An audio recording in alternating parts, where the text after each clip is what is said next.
한의학에서 말하는 우리 신장, 우리 주로 콩팥이라고 하죠. 현대의학에서는 신장의 기능을 잠깐 살펴볼까요? 정이라는 것을 자정합니다. 이 정은 아까 말했던 생명의 근원의 뿌리입니다.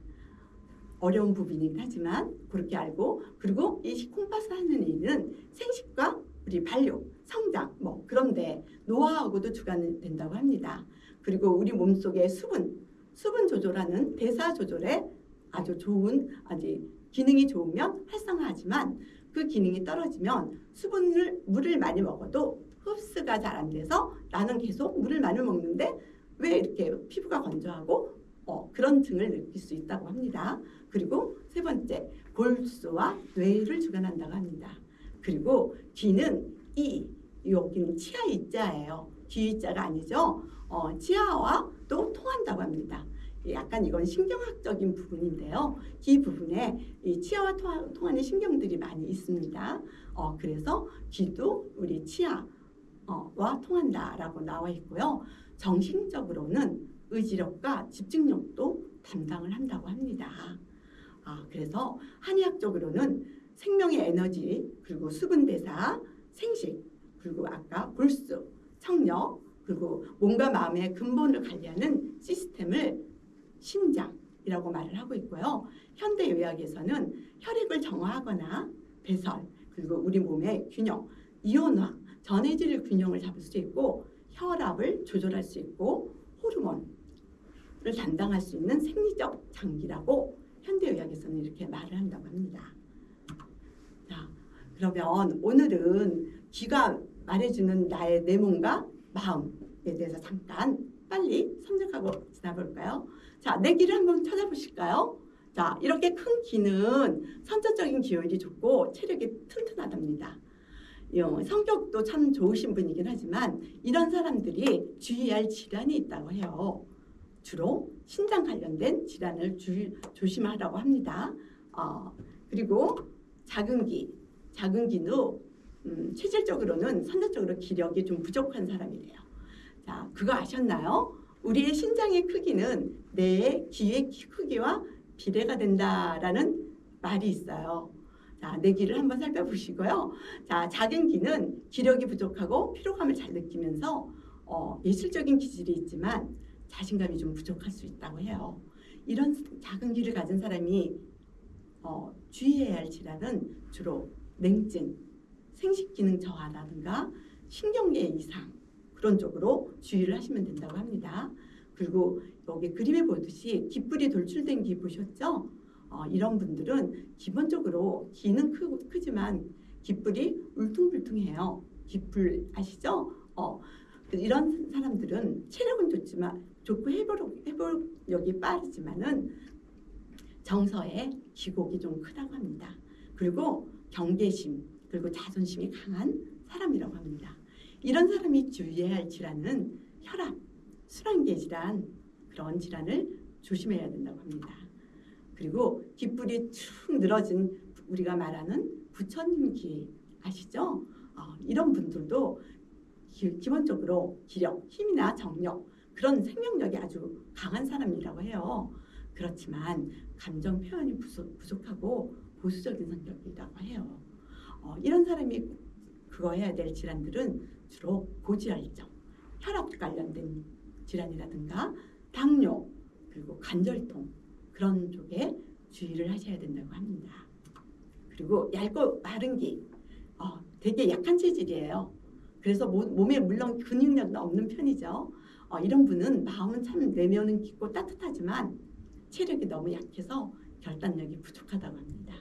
이런 분들이 주의해야 할 사람들은 질환은 골다공증, 요통, 손발 냉증이라든가 이명, 불면, 그런 쪽으로 조심을 하셔야 된다고 합니다.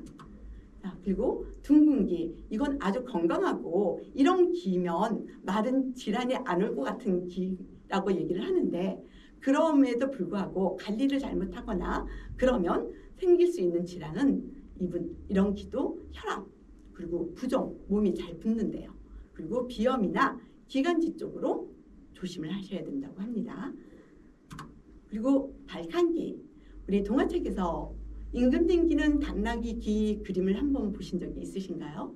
그 기 보면 이런 기 모양이 동화 책에 그림 표지가 되어 있더라고요. 이런 기는 선천적으로 기혈, 움직임이나 모든 것 좋고 건강하지만은 융통성이 조금 부족한 사람이 돼요.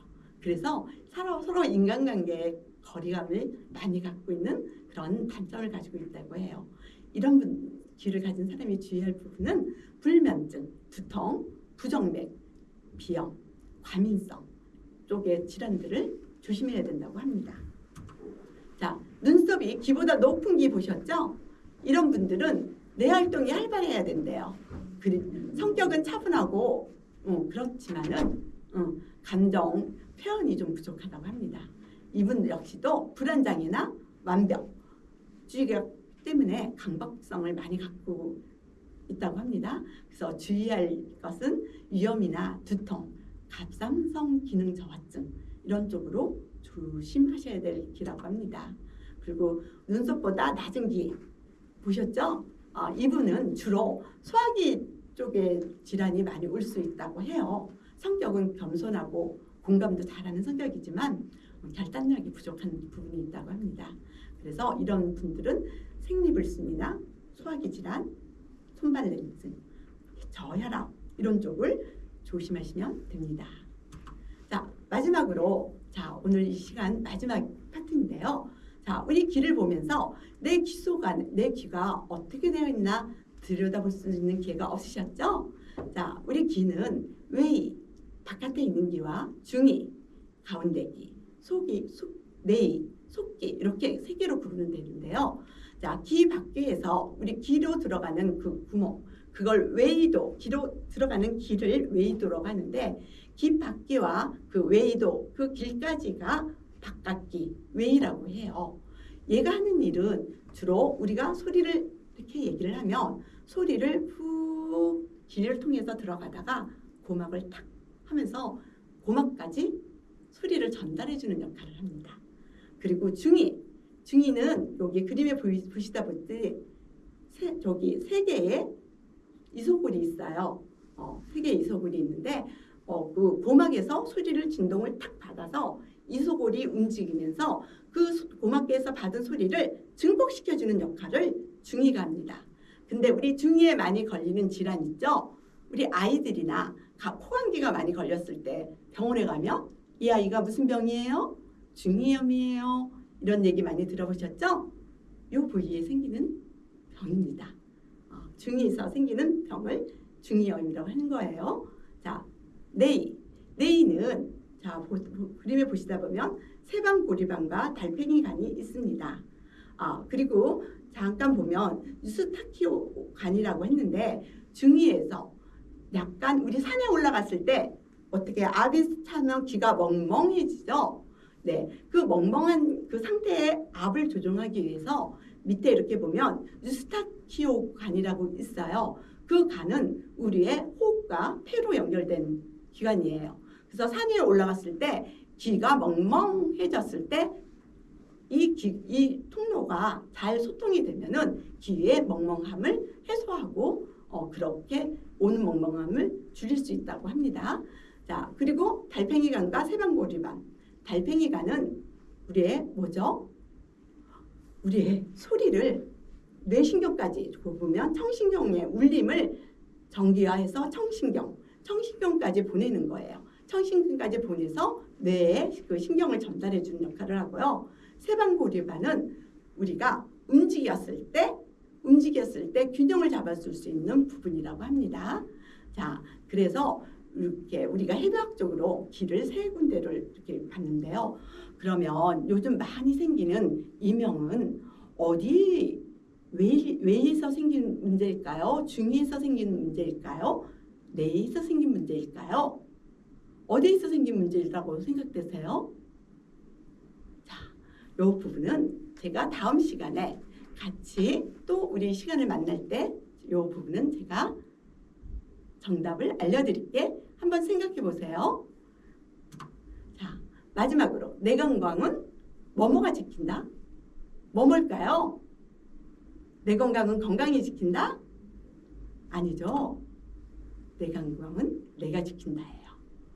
아셨죠? 자, 다음 시간이 기대가 되시면 또 만날 수 있을까요? 예, 또 만나야죠. 제가 아까 문제 내준 거 기억나시죠?